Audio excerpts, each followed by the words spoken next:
Good morning, class. This is session 13 on the Psalms. The Psalms, also known as the Psalter or the Prayer Book of the People, is a collection of 150 unique prayers, songs, and poems. Most of them function as all three, each calling to mind different emotions and experiences of what it means to be human. Indeed, it is difficult to think of an emotion that is not already covered in the Psalms. Psalms have been categorized in many ways. The table on page 849 in the Lutheran Study Bible illustrates how they have been categorized in that resource. Many of the Psalms are attributed to King David, but it is likely that only a few were written by King David, while others were simply attributed to him because of his fame and stature in Israelite history. Many of the Psalms were written for or out of a particular historical situation. For example, the Psalms of Ascent were written to accompany the community as they made their way to Jerusalem for the Passover. We can imagine families and groups of families traveling by foot or by beast for miles and days, singing these songs of ascent to pass the time as they made their way to Jerusalem. Many were written during periods of captivity and exile as a way of offering lament and prayers for restoration. In this way, reading the Psalms is much like listening to the soundtrack of the community's life.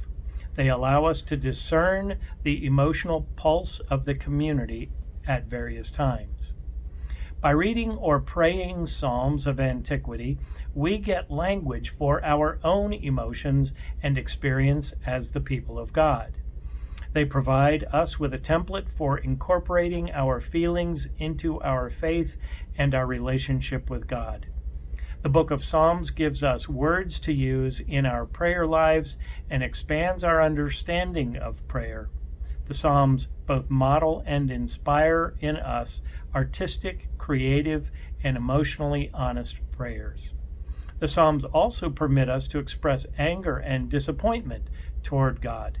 We see in the Psalms that God craves our attention in whatever way God can get it. And if it is through hearing our hurt and frustration and maybe even anger, we learn that God can take it. In addition to giving us language and models for prayer, the Psalms continue to be used as liturgy in our personal and communal worship. Reading or singing the Psalms, even when the emotions expressed are not our own at that time, helps shape our identity as people of faith, connecting us with those who have gone before us, as well as enabling us to bring the whole of who we are before God. Now, about the Lutheran Study Bible. If you turn to page 847, I would like for you to read the introduction to the Psalms, especially read the articles entitled Background File and What's the Story and What's the Message. These articles can be found at the beginning of every book of the Bible in the Lutheran Study Bible and are very helpful in getting a basic understanding of each book's contents. Well, here's what you need to know. Corporately, the Psalms are the prayer book or hymnal of the Bible. The Evangelical Lutheran Worship Hymnal, otherwise known as the ELW, contains all 150 Psalms pointed for use in worship. They can be read responsively or chanted back and forth between the cantor and the congregation. However, the psalm selection for the day may have nothing to do with the other readings prescribed for the day. Zion has not had a tradition of using the Psalms in worship. Reciting Psalms in worship or in prayer helps us form into a faithful people. It connects us with those who have gone before us, as well as those in our midst who might be experiencing the feelings expressed in any given psalm. The monks of the Abbey of Gethsemane pray all 150 psalms each week. Many of the monks have them committed to memory, and by reciting each of the Psalms each week, they believe that they are praying for all the people of the world, no matter where they are or what they are experiencing. Historically, while we can sometimes discern the historical setting in which a psalm was written, their function is not to tell stories, but to give voice to the prayers and songs of individuals and communities. Individually, the Book of Psalms is a resource for our own individual prayer lives. With 150 psalms to choose from, it's almost always possible to find a psalm that expresses our current emotion or mood. Praying the Psalms is one way to give voice to feelings and emotions that might otherwise feel too big for words or prayer. Struggling with prayer is not uncommon. The Psalms can provide a template for writing or praying prayers. Are you upset, happy, sad? There's a time-tested psalm that can be chosen from the 150 Psalms. Using the Psalms in any of the ways mentioned help to bring our whole selves before God in prayer. They cause us to be vulnerable in our joy and our pain. There's not a lot hidden in the poems and prayers of the Psalms. Well, here is the assignment for the week. I want you to choose 3 of the following 7 categories of Psalms, and in 150 words, briefly answer the questions below. So here they are. Read Prayers for Help on page 849, and then read Psalm 4. Tell me about the psalm, including the heading and the range of emotions, in order that the psalmist goes through in his psalm. And then I'd like you to listen to the song that is hyperlinked to the lecture. So you'll have to pull up the lecture on your computer and then click on the hyperlink to hear a musical version of that psalm. All these questions are the same. Read Communal on page 849 and then read Psalm 60. Tell me about the psalm, including the heading and the range of emotions in order that the psalmist goes through in this psalm, and then listen to the hyperlink that is attached to number 2, which is a musical version of Psalm 60.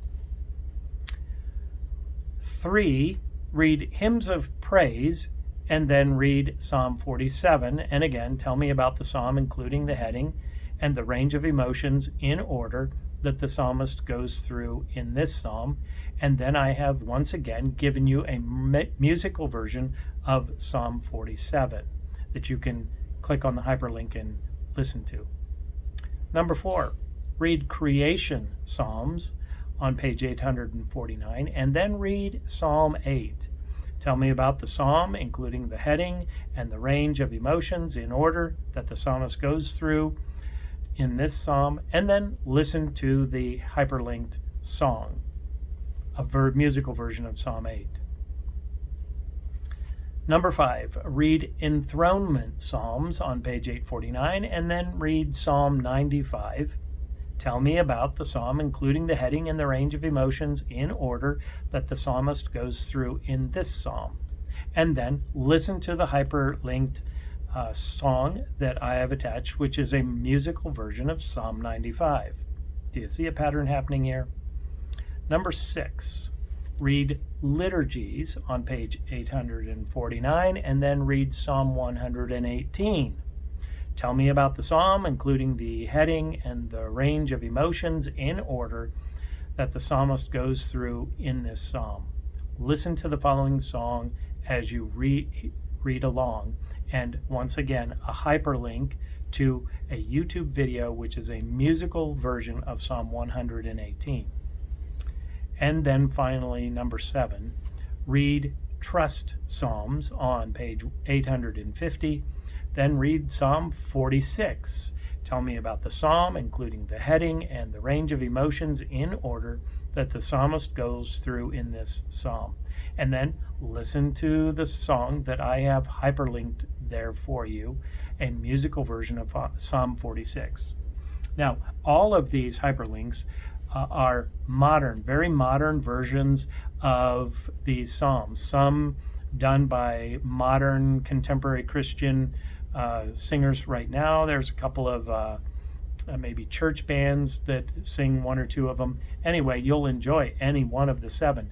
I want you to pick 3 out of those 7 to complete your assignment. All right, you can email those back to me by December 13th. God bless you. See you next week.